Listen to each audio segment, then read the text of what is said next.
First, the headlines. Kokomi criticizes Indian government's complacency, demands UN's intervention.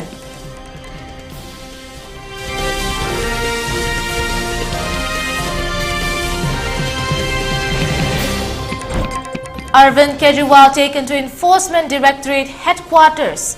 Medical checkup tomorrow.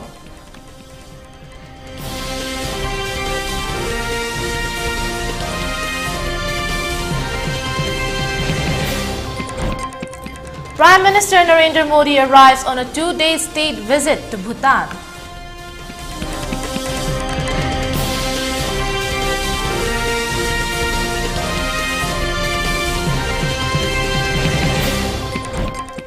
BJP tops in corporate electoral bond donations, reveals Election Commission data.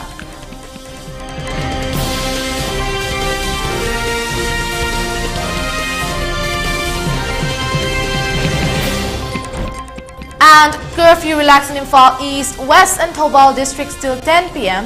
For Kakching district till 8 p.m. In Bishnupur district, curfew has been relaxed till 5 p.m. today.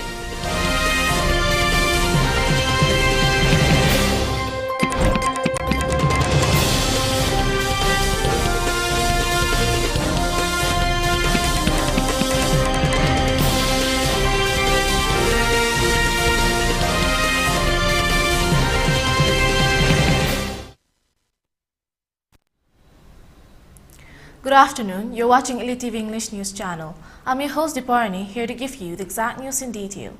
Kuraijam Athoba, spokesperson of Kokomi and Vice President, IPSA, made his second appearance at the ongoing 55th session of the UN Human Rights Council 2024 in Geneva.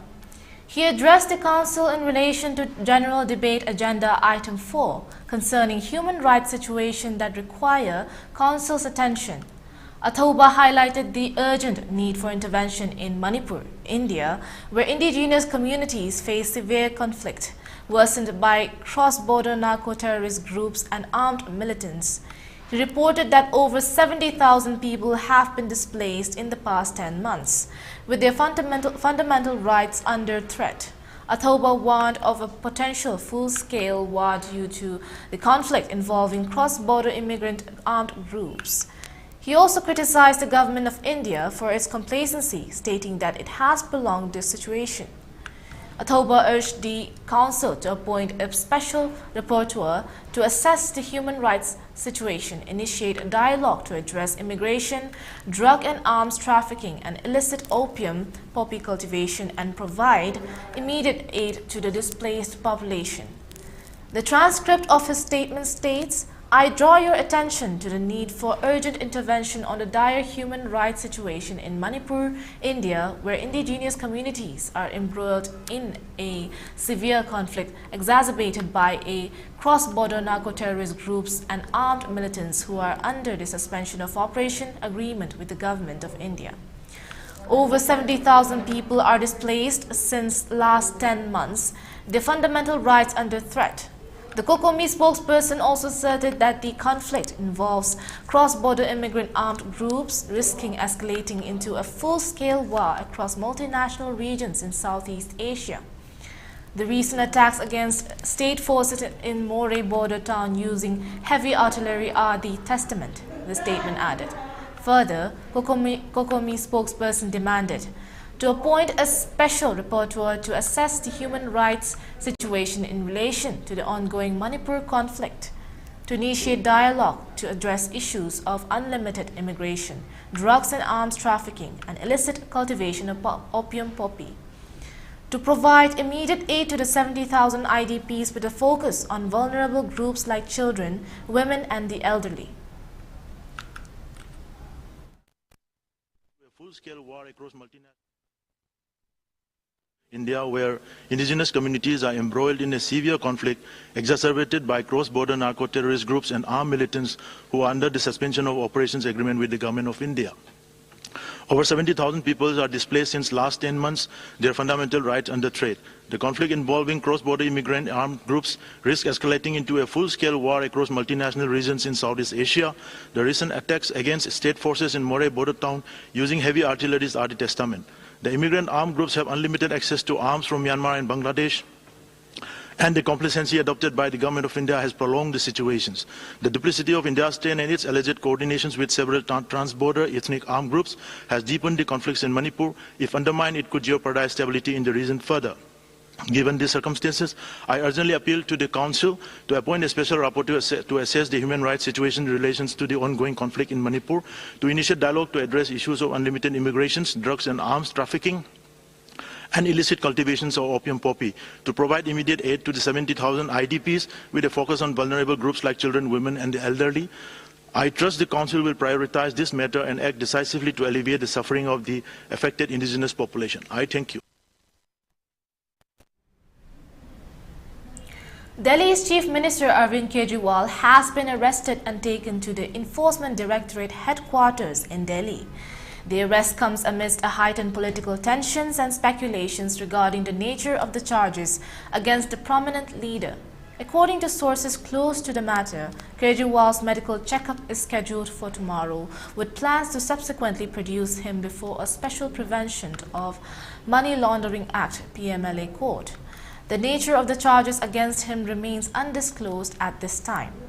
AAP Minister Saurabh Bharadwaj has offered insights into the unfolding situation, indicating that a flurry of activity is taking place outside Kejriwal's residence. Bharadwaj assured that Kejriwal will soon be taken out from his residence, although the exact details of his departure remain unclear. Meanwhile, AAP Minister Atishi has revealed that Kejriwal's legal team is swiftly moving towards the residence of the Registrar of the Supreme Court to urgently seek a hearing. The development suggests that Kejriwal's legal team is actively mobilizing to address the situation at hand.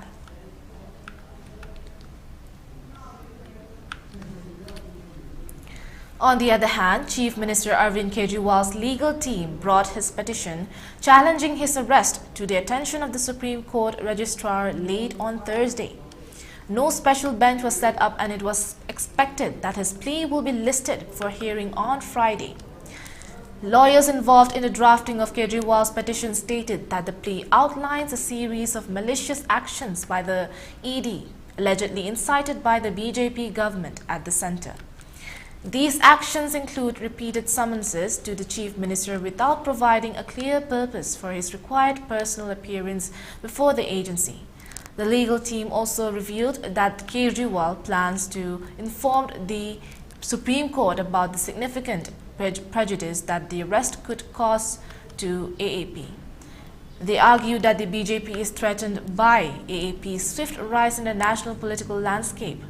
They further alleged that Kejriwal's arrest was intended to hinder his campaign activities for the upcoming general elections set to commence on April 19th.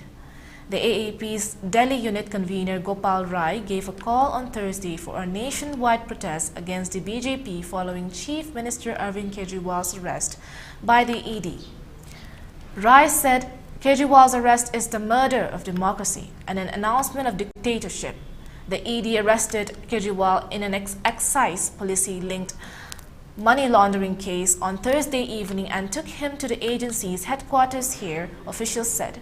The arrest at the first of a sitting chief minister came hours after the Delhi High Court refused to grant protection to the AAP national convener from any coercive action by the federal agency.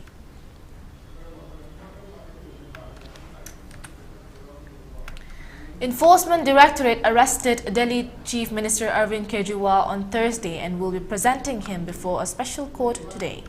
The arrest was made in relation to the liquor policy case. Kejriwal was taken into custody after he failed to secure interim protection from arrest from the Delhi High Court. The arrest led to increased security near the Aam Aadmi Party office in Delhi. AAP leaders have labelled the arrest as a political move by the BJP. The arrest has also drawn criticism from the other political parties, with the India bloc extending their support to Kejriwal and accusing the BJP of using the ED as a weapon against the opposition. On a related note, Bharat Rashtra Samiti, BRS leader and daughter of former Telangana Chief Minister K. Chandrasekhar Rao, was also arrested by the ED on March 15 in relation to money laundering charges linked to the now scrapped excise policy.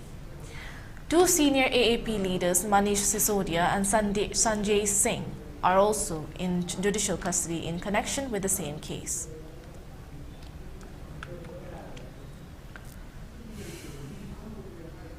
On March 21st, Manipur police reported the arrest of two individuals, Tongkhahau Haukip, 44 years, and Jamkulon Baite, 48 years, both hailing from Moreh. The duo was apprehended from Kanan Veng village, Moreh, for illegal possession of contraband drugs. The seizure included 9 large packets and 1 open packet of suspected WY tablets, weighing an estimated 11.740 kilograms, which includes the weight of packaging materials and is approximately 80,000 tablets. In addition to the drugs, two mobile phones, a cash amount of rupees 400 and an auto rickshaw were also seized from the arrested individuals. The case is currently under investigation. Meanwhile, search operations and area domination were conducted by security forces in the fringe and vulnerable areas of hills and valley districts. Movement of 219 and 255 vehicles along the National Highway 37 and National Highway 2, respectively, with essential items have been ensured. Strict security measures are taken up in all vulnerable locations, and a security convoy is provided in sensitive stretches in order to ensure free and safe movement of the vehicles. A total of 128 nakas were installed in different districts of Manipur, both in the hill and valley, and police detained 313 persons in connection with violations in different districts of the state.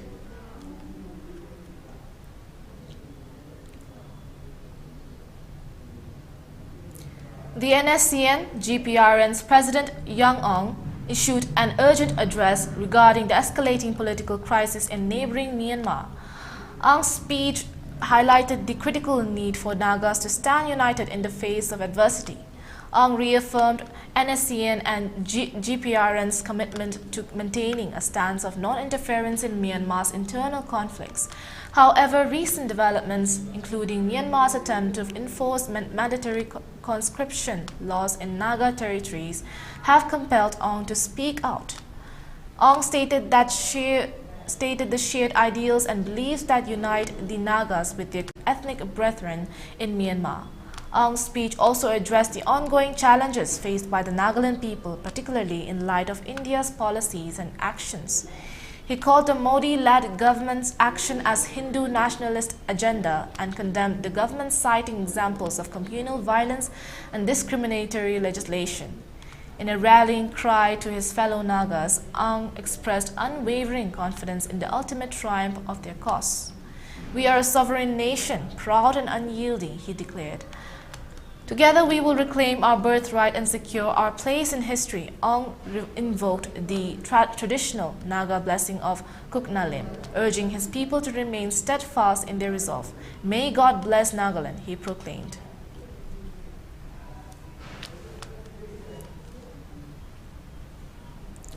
The Tangkhul Naga Long has issued a fervent appeal for peace amidst the upcoming 2024 Lok Sabha elections. In a statement addressed to all candidates, associates, parties, voters and stakeholders, Long emphasized the critical need to ensure a tranquil electoral process devoid of violence and fear. Highlighting the enduring journey of the Nagas marked by struggles and sacrifices, the TNL urged unity and prayers as pillars of strength.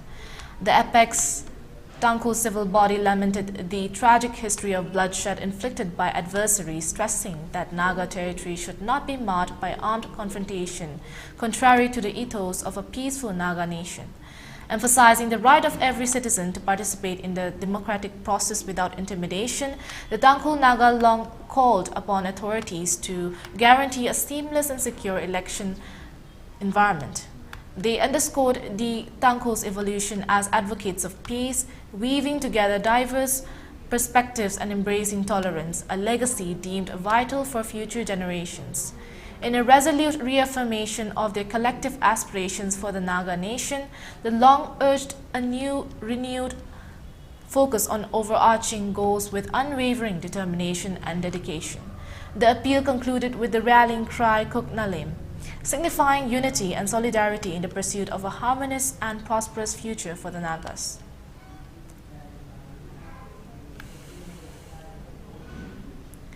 One more worker injured in a boiler blast at a spare parts manufacturing facility in Haryana's Rewari last week died on Thursday, taking the death toll in the incident to 7, police said.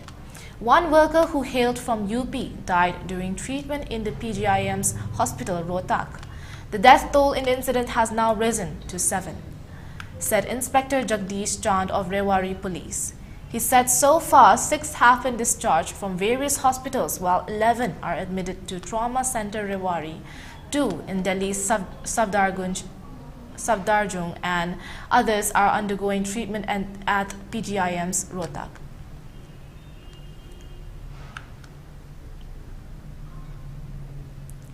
A section of an under-construction bridge collapsed near Maricha, situated between Beja and Bakor in Bihar, on Friday morning. The incident resulted in 1 fatality and 9 injuries, according to District Magistrate Kaushal Kumar. The bridge was being built over the Koshi River. Senior administrative officers were present at the scene to oversee the rescue operations. In a separate incident, a 2-story building in the Welcome area of northeast Delhi collapsed on Thursday, March 21st, resulting in 2 fatalities and 1 injury. The building's first floor was vacant, while the ground floor functioned as a jeans factory. The collapse led to the death of 2 factory workers and injured another, as reported by the Deputy Commissioner of Police, Joy Turkey.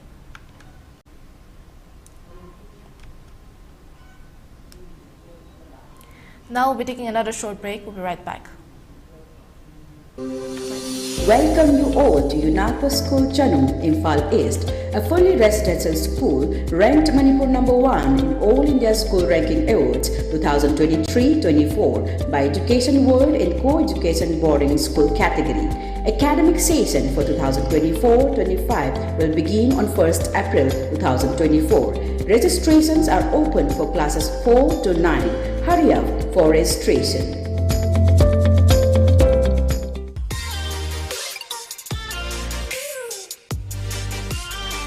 Presto Personalized Wonders, Imphal da nauna hangdokjari, hairiba asida personalized gifts, corporate gifts, awards and mementos, home decor, office rubber stamp na chingba potlamsing mafam asida phangbigani. Ngasi maglangsin birau Tilak Ras Enterprises, Presto, Thangal Bazar near Kasturi Thong, Imphal. Contact number 0385-244-9025 natraga 98621-00456. Diabetes ko loina da hingliba sing tha amagi manungda control to bangamle. Urea creatinine wangbasu tha amagi manungda hanthaba ngamle. Khong hamba nungaitabasu numit manganigi manungda fahanba ngamle. Piles saibadi nungsang nabasu chama da chama fahanba ngamle. Cholesterol wangba numit kunida normal oiba ngamle.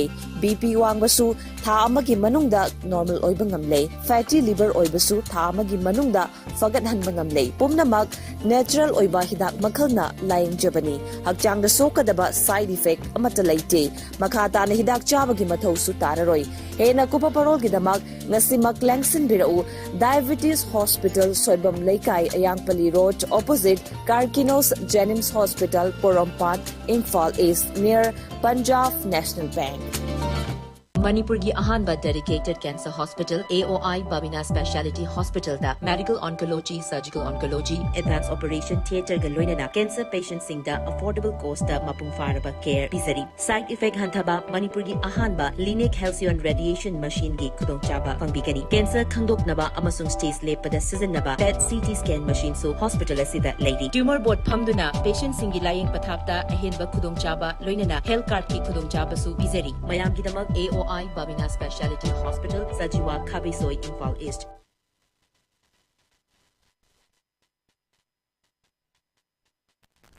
Welcome back. Moving on to further news. In a significant crackdown on drug trafficking, Tripura police arrested 2 persons and seized Yaba tablets worth ₹6 crores in Damchera under the North District of Tripura. Damchera shares an interstate border between Tripura and Mizoram. Speaking on the issue, North District Superintendent of Police Bhanupada Chakraborty said that the police, based on a tip-off, intercepted a Bolero vehicle near the Tripura-Mizoram border.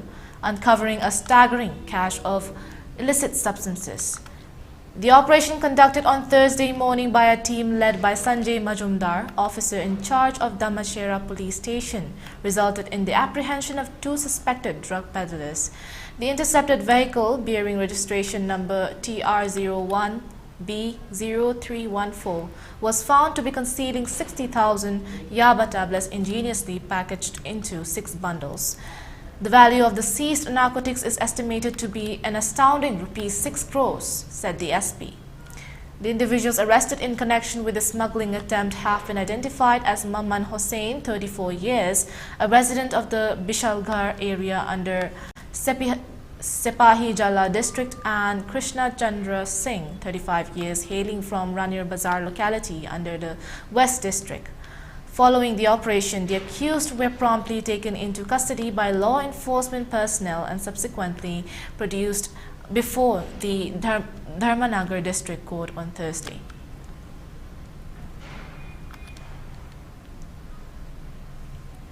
Nagaland's Chief Minister Nefirio has made a fervent appeal to the Eastern Nagaland People's Organization (ENPO) to refrain from boycotting electoral processes, stressing the importance of dialogue and collaboration in resolving differences. His plea came during the ticket distribution ceremony for People's Democratic Alliance's consensus candidate, Dr. Chumben Murray, held at the NDPP headquarters in Chumakedima on Wednesday. Assuring swift action, Rio pledged that upon the return of all 20 legislators from Eastern Nagaland, the state cabinet would convene to address their grievances. He emphasized the necessity for constructive discussions between the state government and the ENPO, urging both parties to come together for greater good. Rio advocated for an inclusive dialogue, proposing the creation of an autonomous body through democratic processes and consultations. He underscored the significance of power-sharing arrangements to effectively serve the people, stressing that autonomy discussions cannot be one-sided. Addressing concerns raised by the ENPO, Rio outlined 5 key policy objectives aimed at tackling developmental challenges in the region. These objectives include addressing development deficits, improving literacy rates, enhancing healthcare infrastructure, boosting per capita income, and promoting job reservation and higher education opportunities. Responding to queries from the media, Rio dismissed notions of the miscommunication within the political landscape, ensuring the presence of all stakeholders at future meetings. He also addressed complaints surrounding the ongoing Northeast Games 2024, urging resilience amidst challenges. On matters concerning recruitment and recent CBI raids, Rio assured thorough scrutiny and corrective measures, affirming the government's commitment to upholding integrity and accountability. Meanwhile, the Eastern Nagaland Legislators Union, the ENLU, appealed to the ENPO to suspend the ongoing public emergency, emphasizing the need for collaboration towards a lasting resolution. In a letter signed by all 20 ENLU members, they detailed their interaction with central officers and urged all stakeholders to engage constructively in the peace process.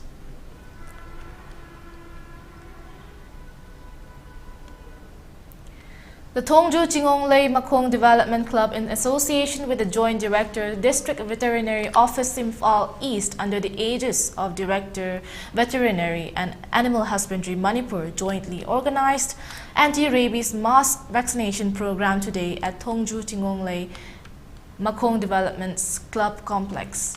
In this vaccination program, 86 numbers of pup, dogs and cats were vaccinated.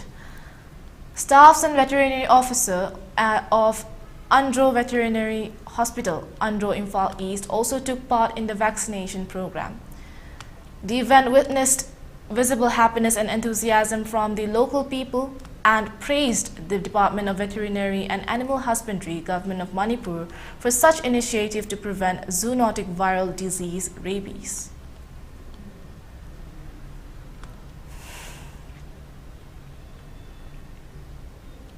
Prime Minister Narendra Modi arrived on Friday on a 2-day state visit to Bhutan to further cement India's unique relations with the Himalayan nation. On the way to Bhutan, where be attending various programs aimed at further cementing the India-Bhutan partnership. I look forward to talks with the Majesty of the King of Bhutan, His Majesty, the 4th Druk Gyalpo, and Prime Minister Tshering Tobgay, the Prime Minister posted on X. The visit, scheduled between March 21st and 22nd, was postponed due to inclement weather in Bhutan.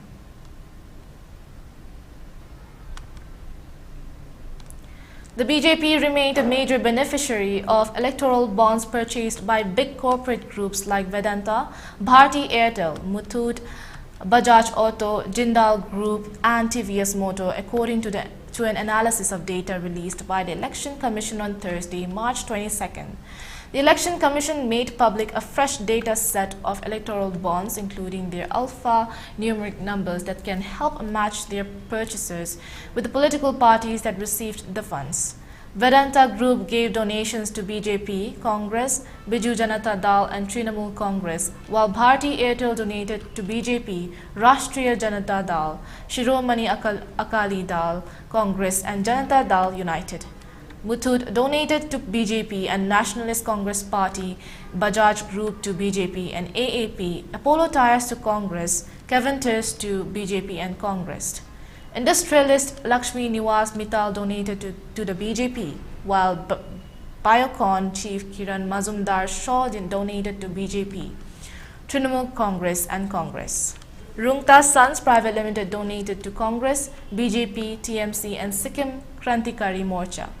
Pharmaceutical companies, Piramal Capital and Sun Pharma donated to the BJP, while Torrent Pharmaceutical Limited donated to BJP, AAP and Congress. Natco Pharma gave donations to BJP, Telugu Desam Party, Trinamool Congress and the Bharatiya Rashtra Samiti.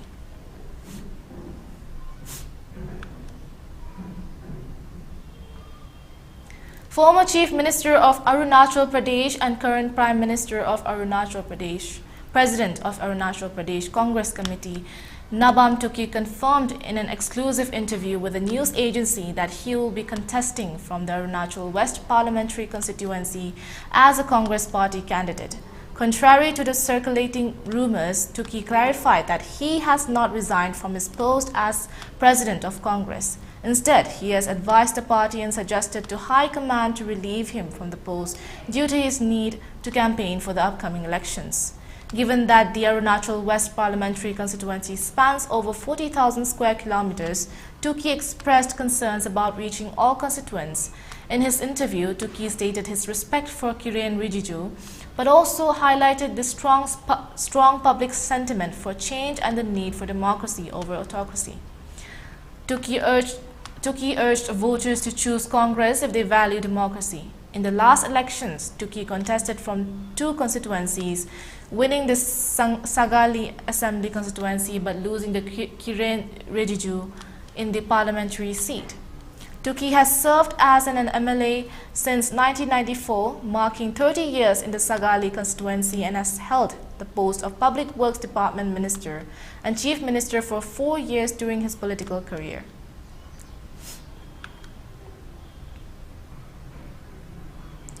Now we'll be taking another short break. We'll be right back.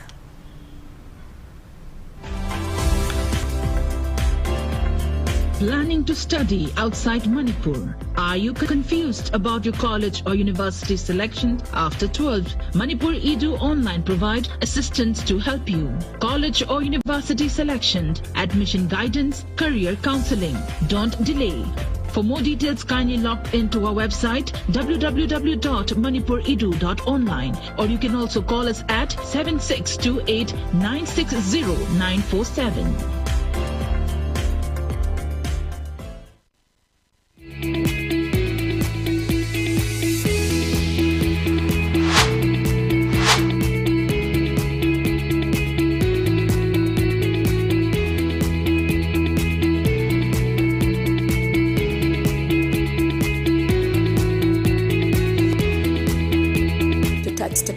Of success for your children. Get enrolled to one of the finest schools in Northeast India, UNESCO School. Excellence in education. Gear up for the future with Quantum University. Write your success story with our new age programs that shall be amongst the top 3 most rewarding careers in India and across the globe in the next decade. One of the reasons why Quantum is a leading private university in India is these world-class partnerships, which makes it stand out among the rest.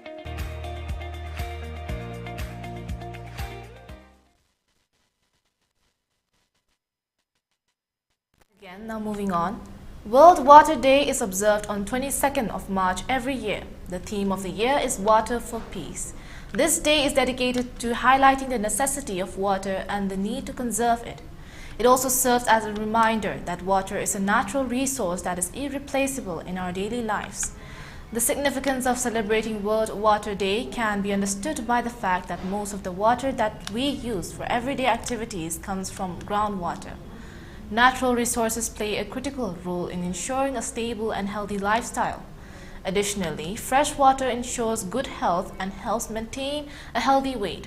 With the rising population, the demand for groundwater is rising, while the availability of the water is decreasing. This highlights the necessity of working together to preserve groundwater and ensure that we do not run out of this, one of the most important natural resources.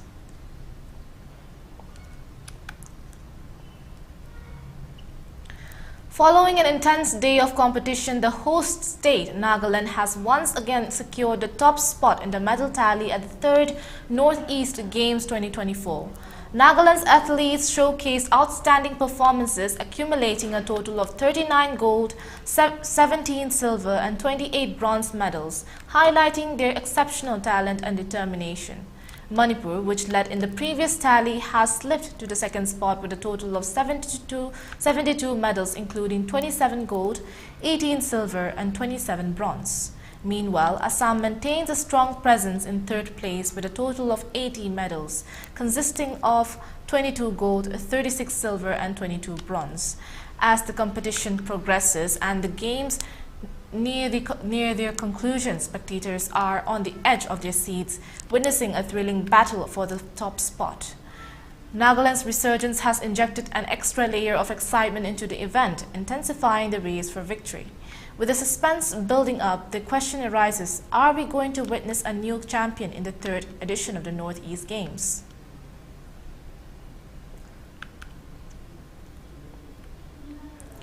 The Artist Training Cum Educational Research Center has condoled the demise of the renowned Manipuri modern song lyricist Thangjam Kora.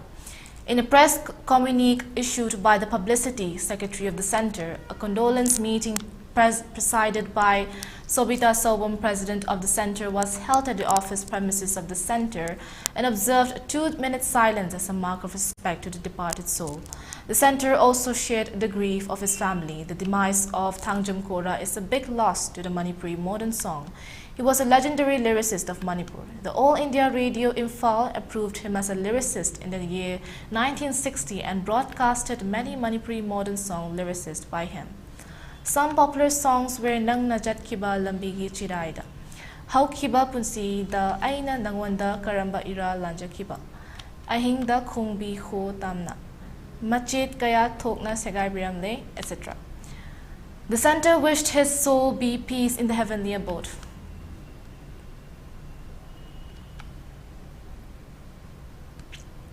Upon improvement in the law and order situation in the Valley districts, curfew has been relaxed till 10 p.m. today in Imphal East, Imphal West and Thoubal districts.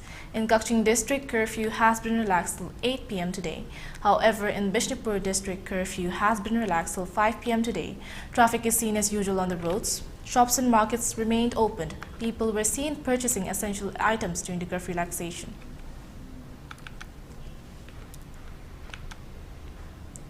For ELITETV News Channel, contact to the email address info@elitetv.in or 9402890982 and subscribe to ELITETV YouTube channel or follow on Facebook page, Instagram and X for more information about the channel.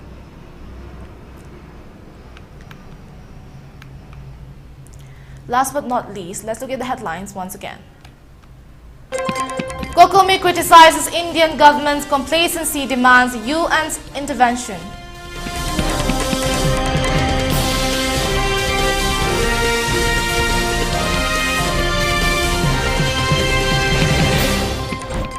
Arvind Kejriwal taken to Enforcement Directorate headquarters. Medical checkup tomorrow.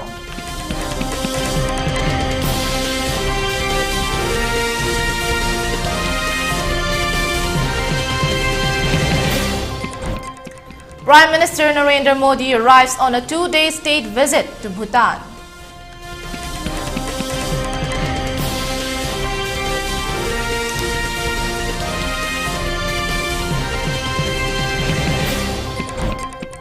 BJP tops in corporate electoral bond donations, reveals Election Commission data.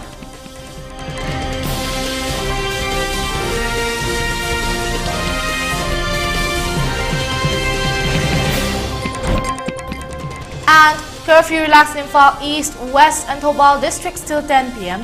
For Kakching district till 8 p.m. In Bishnupur district, curfew has been relaxed till 5 p.m. today.